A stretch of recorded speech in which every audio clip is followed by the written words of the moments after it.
Radio. Les Français parlent au français. Les carottes sont cuites. Les carottes sont cuites. Sud Radio Berkov dans tous ses états. Il y en a qui aiment tellement la France que même quand ils ont des papiers en Italie, que même ils séjournent en Italie de façon tout à fait légale, ils ont envie de venir en France. Et quand ils viennent en France et ils arrivent gare de Lyon, ils expriment leur amour de la France d'une certaine façon. Écoutez. Sud Radio André Berkov. Ça balance pas mal. Berkov dans tous ses états, ça balance pas mal sur Sud Radio. Et tant que c'est Véronique Sanson, tout va bien, et la chanson est magnifique. Mais quand c'est exprimé autrement, quand on a entendu et vu sur TikTok un Malien, monsieur Kassogué, s'exprimer ainsi, et il avait 40 000 vues sur TikTok, il a fait énormément, en tout cas il a fait beaucoup de vidéos, écoutez en tout cas l'une d'entre elles. Je ne suis pas français, je ne rêve pas d'être français, je n'aime pas la France, je déteste tous les Français. J'ai ma propre raison d'ignorer la France, car c'est les Français qui m'ont privé mon droit de vivre. C'est les Français qui m'ont ôté ma dignité. C'est les Français qui ont volé mes biens. C'est les Français qui ont pillé de A à Z tout mon pays, tout mon continent. C'est les Français qui ont pris en otage mes grands-parents pour l'esclavage. C'est les Français qui ont forcé mes grands-parents à faire les travaux forcés pour pouvoir régler leurs comptes, leur économie. Voilà, résumé effectivement quelques siècles de rapport entre, en tout cas, ce que ce monsieur pense de l'Afrique et ce qu'il pense de la France. Droit de vivre, on m'a ôté mon droit de vivre. Pillage, oui, pillage, il n'y a pas eu d'autre pillage. Esclavage, il n'y a pas eu de traite négrière, on a eu 3, je rappelle, avec 11 millions de castrés par la traite arabo-musulmane, et combien la traite atlantique, on la connaît, et d'autres, etc. Voilà. Donc il exprime effectivement sa haine de la France.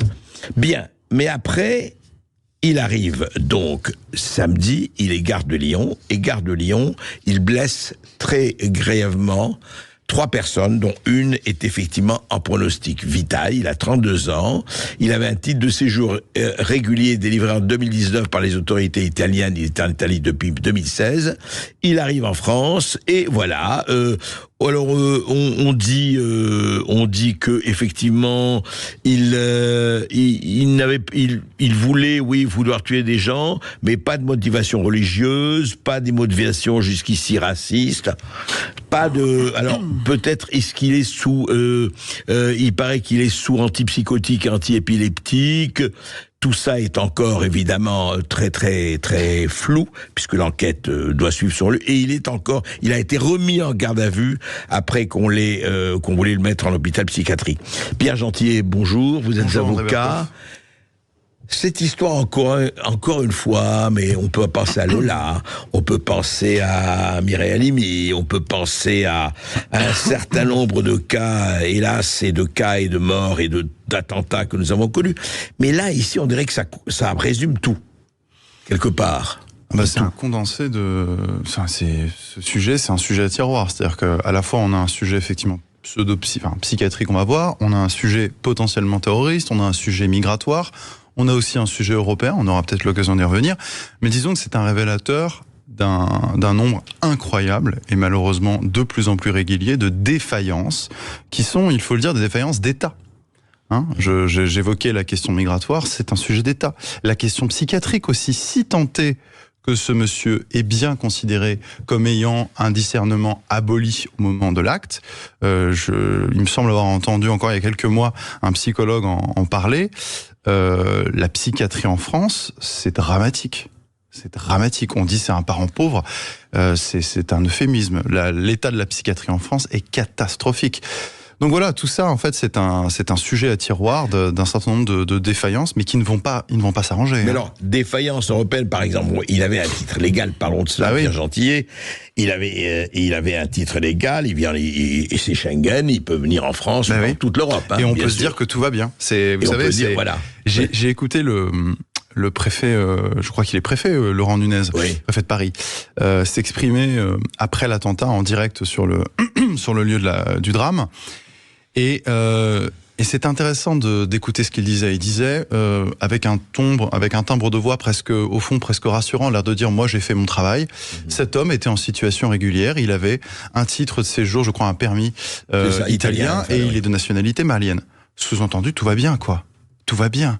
Mais je vais vous dire une chose, c'est encore plus dramatique que cet homme ait été en situation régulière que s'il avait été en situation irrégulière. Vous voyez ? Par ailleurs, je fais une petite incise. C'est que s'il avait été en situation irrégulière et qu'il avait voulu passer donc de l'Italie vers la France, je vous rappelle que depuis une jurisprudence de la Cour de justice de l'Union européenne et depuis une jurisprudence du Conseil d'État d'il y a quelques jours, dont on a un peu parlé, on n'aurait pas pu, quand bien même on l'aurait interpellé, on n'aurait pas pu le refouler au-delà des frontières françaises. Oui, parce que le Conseil constitutionnel, le Conseil d'État a changé. Le Conseil d'État est obligé de s'adapter à une jurisprudence européenne, de la Cour de justice de l'Union européenne qui date, si ma mémoire est bonne, de septembre dernier. Qui dit quoi exactement ? Alors, cette jurisprudence s'appuie sur une directive européenne qui s'appelle la directive Retour et qui sanctionne le fait de refouler dans des frontières intérieures à l'Union européenne, entre la France et l'Italie, entre la France et l'Espagne, France et l'Allemagne, etc. Quelqu'un, même s'il est en situation irrégulière. Pourquoi ? Parce que le principe, je ne vais pas rentrer dans la technique juridique, mais le principe, c'est que je vous rappelle que depuis Schengen, nous avons délégué, je dis nous, les États membres, la gestion de nos frontières à Frontex. Seulement, voilà, Frontex ne fait pas, on a un ancien patron de Frontex, Patrice Légéry, qui avait démissionné à ce propos, Frontex ne fait pas clairement son travail de vérification des frontières. Donc non seulement nos frontières ne sont pas assurées par l'Union européenne au niveau extérieur, mais en plus de cela, nous n'avons pas la possibilité, sous peine de sanction, parce que tout ça c'est sanctionné, l'État français sera sanctionné, de contrôler nos frontières intérieures. Donc vous voyez, quand bien même cette personne aurait été en situation irrégulière, il n'est pas dit que nous aurions pu mais là quand même, il y a quelque chose qui me frappe, enfin je ne sais pas, alors définition du racisme, parlons-en, mais quand ce monsieur dit je hais les Français qui nous ont colonisés, qui nous ont pillés, qui nous ont réduits en esclavage, je les hais, et passe à l'acte, puisque il a au marteau d'ailleurs et au couteau, enfin voilà, il a fait ce qu'il a fait Gare de Lyon samedi. Alors effectivement, on va voir si l'expertise psychiatrique, ce qu'elle donnera. Mais est-ce que on ne peut pas parler, c'est quoi ? C'est de la xénophobie si je hais les Français ou je hais n'importe quel peuple. C'est pas du racisme, ça ? Alors ça peut être, il peut y avoir effectivement un caractère raciste ici à l'atteinte aux personnes. D'abord, vous l'avez bien mentionné, je vais quand même le rappeler, c'est très important, c'est-à-dire qu'il faut d'abord établir si cette personne, au moment où elle a commis l'acte, d'accord, était bien dans un état de conscience. D'accord, ça c'est une première chose. Mais ça vraiment c'est important de le rappeler. En ma qualité d'avocat, je suis obligé de le rappeler déontologiquement. Bien sûr. Ensuite, s'il se trouve que son discernement n'était pas aboli au moment des faits, oui, va se poser la question de la qualification. Alors plusieurs qualifications sont possibles. La première, vous l'avez dit, effectivement, c'est une agression à caractère potentiellement raciste. Voilà. Mais il y a aussi une autre qualification. C'est la qualification d'acte de terrorisme. Puisque je vous rappelle que depuis 2016, dans notre droit, sont considérés comme des actes de terrorisme, non pas seulement les actes qui sont commis en lien avec une organisation, par exemple, autrefois Daesh, Al-Nosra, etc., mais aussi en lien avec une entreprise individuelle. Vous pouvez aller voir, c'est dans le code pénal. Aussi, une entreprise individuelle, c'est le projet qu'il avait. Et si ce projet était conscient, réfléchi, et qu'il avait effectivement un but clair et affirmé de provoquer ici des attentats au nom ici d'une idéologie, au nom aussi d'une certaine vision du monde, qu'on entend de plus en plus. Son idéologie, mais c'est l'idéologie décoloniale. Vous savez, c'est ce que je disais, c'est-à-dire que si, je prends beaucoup de pincettes, mais il y a une évidente responsabilité, quand bien même cette personne était consciente ou non au moment des faits, d'un certain nombre de discours qui, en plus sur le plan de la rationalité, sont faux, et sont les discours effectivement décoloniaux, qui consistent à dire l'Occident est responsable, porte tous les péchés du monde depuis l'origine de l'humanité, d'accord. Et conclusion, qu'est-ce qu'il faut faire ? Vous voyez, la conclusion, c'est que même certains fous, si tant est qu'ils soient fous, eh bien se saisissent de ces discours. Et attendez, il y a plus grave encore. Et ça, on l'a pas assez dit. Cet homme avait un compte. Alors si c'est bien le compte TikTok qu'il gérait, mais il semblerait que c'est le cas, un compte TikTok où vous avez passé un extrait d'ailleurs, qui était de son compte TikTok. Cet homme était suivi par plus de 40 000 personnes, donc potentiellement aussi d'autres fous. Vous voyez, donc en fait, tout ça, c'est une responsabilité en boule de neige. Et il faut remonter à l'origine de la chaîne. Et l'origine de la chaîne, c'est un discours qu'on entend de plus en plus. Alors, je ne suis pas pour criminaliser les discours, je suis attaché à la liberté d'expression. Mais ce discours ne souffre d'aucune contradiction. Ce discours s'exprime sur le service public. Ce discours a pignon sur rue sur le service France Inter, France Culture. J'en parle même pas, j'écoute France Culture assez régulièrement. Même ailleurs. Sur les réseaux sociaux. Et sur les réseaux sociaux, etc.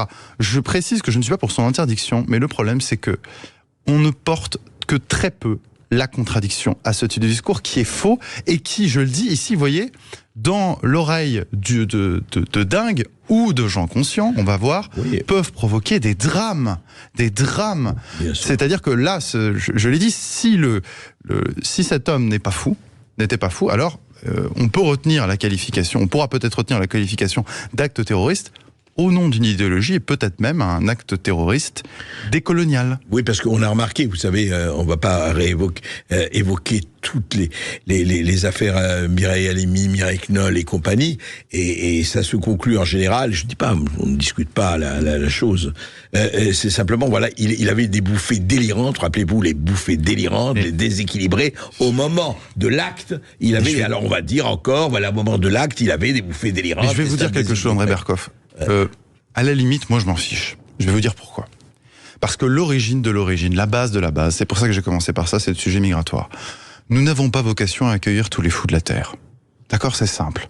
C'est-à-dire qu'il y a un certain nombre de fous dans le monde qui se baladent, et contrairement à ce que disent certains à l'extrême gauche, on n'a pas à se transformer en hôpital psychiatrique. D'accord, on n'a pas à prendre en charge tous les fous. Ce qui suppose donc à l'origine de reprendre le contrôle de notre politique migratoire. Ça, c'est quand même l'origine de l'origine. Je le rappelle, s'il n'y avait pas Schengen, si cet homme avait été contrôlé à l'entrée même des frontières européennes, l'attentat, si le caractère terroriste est reconnu, l'attentat n'aurait pas eu lieu. C'est ça. Et oui, et c'est pour ça que je vous ai dit qu'en fait, c'est un révélateur de toutes nos défaillances en réalité, et le sujet d'origine migratoire.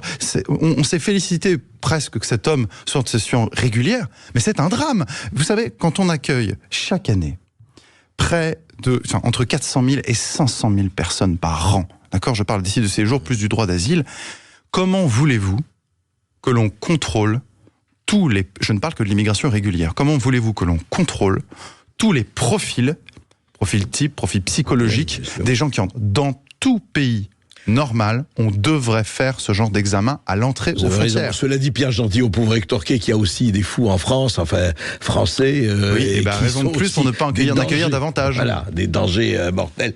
Non, effectivement, ce qu'il y a, c'est que ça traduit tout à fait les failles. En fait, on a une raquette avec des trous, ou presque. C'est ça le problème. Il n'y a plus de raquette. Enfin, excusez-moi, c'est une raquette sans maille. Ici, je vous l'ai dit encore une fois, on est dans une situation migratoire qui est l'origine du problème. C'est pour ça que je ne voudrais pas que la psychiatrie soit ici le paravent du sujet de fond qui doit nous occuper.